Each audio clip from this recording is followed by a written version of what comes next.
Salvia Amistad really is quite stunning.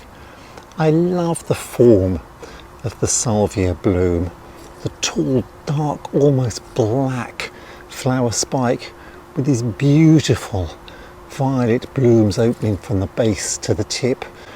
And because the flower spike is so long, these flowers will be opening in succession over a really long period of time, providing great value from this plant. Only planted this in the spring and it's already grown up to about 3 foot, maybe a little bit more in height. And it is a hardy perennial, so it should come back every year. Some people might find they need to give it a little bit of winter protection just to guarantee getting it through the winter, but I'm going to try leaving it in the border here and maybe mulching over the base just to make sure that the cold doesn't get into the roots during the winter time. And now these branch stems have started flowering, coming through in July at the moment. The first flower spikes have still got plenty of colour, and I've got lots of side shoots developing, each of them with some new flowers developing in the very tip.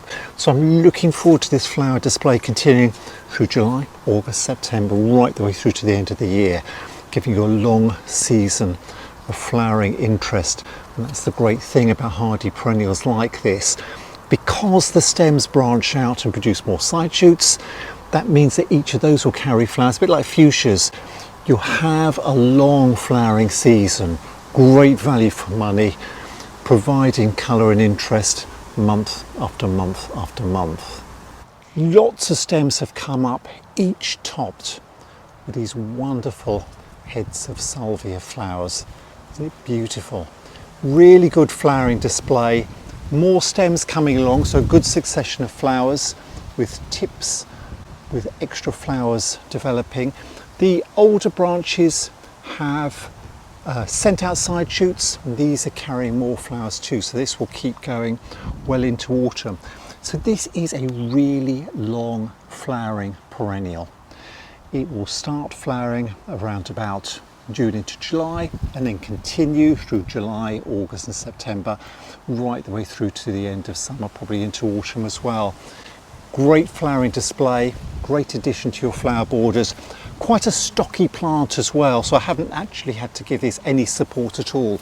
And even these tall stems at the back seem to be really stocky, holding up to the rather breezy conditions today, looking beautiful. If you deadhead promptly, so once one of these flower spikes is finished, just cut it off the top and you'll get these lovely side shoots growing out, which will carry flowers later. And this is how you get that succession of blooms. The first blooms at the tips of the main shoots, take those out once they've finished flowering. The side shoots develop out and you get more flowers on those, a little bit like fuchsias, and they'll produce a really good succession of blooms to keep the colour coming right through summer and into autumn. Now I'm hoping this plant is going to be pretty hardy in this condition here, slightly sheltered at the side of my garden. I'll probably cover over the crown of the plant with a mulch of compost over the winter. I might even get one of my frames and put it over the top, because I'm not sure just how cold hardy it will be, but also it doesn't want to get really wet in the winter. My soil is quite heavy in clay, so I'll probably give it extra protection over the winter, and I hope it will come back next year and put on a display as magnificent as this. It's always a pleasure sharing my hints, tips, ideas and advice with everyone. So please give this video a thumbs up and hit that subscribe button right away and subscribe to my gardening channel. There's plenty more videos on my channel for you to enjoy too.